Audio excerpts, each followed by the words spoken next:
Subhanallah, alhamdulillah, la ilaha illallah, la havle ve la kuvvete illa billah. Бұл зикирлерді сілер оңайлы ойлап атасыңар. Зикирдің миңден ашқан пайдасы бар.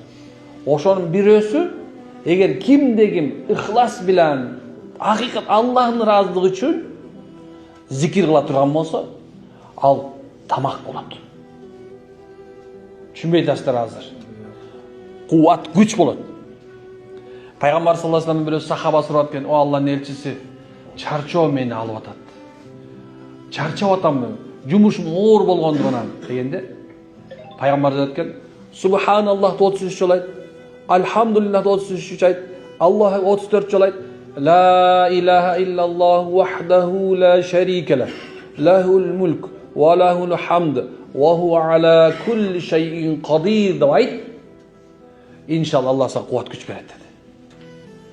Daha bir okuyada Fatima radıyallahu anha, mo'minlarning enesi, Peygamberimizin kızı, Beyiş'tin hanışasının birösü, Peygamberimiz, "O ata, ya Resulullah men çarçap atam, kıynalıp kettim" deyende, Peygamber aytkan, "Subhanallah" 33, "Alhamd" 33, Allahu Ekber 34 jol ayt. "La ilaha illallah vahdahu la şerike lahu" ayana için abduhu ve rasul ayt. İnşallah sana güç kuvvet beret. Бұл зикирдің аты бар. Бұл пайғамбарымыздың Фатима энебизге берген белеги болуп эсептелет. Эмнеси экен? Белеги. Кимдем чарчаса жашоодон, оор жумуш болуп чарчап аткан болсо, машалла, ушуну айтсын. Мына ушуну чалсын иншалла. Бул да күч келет. Мынакей.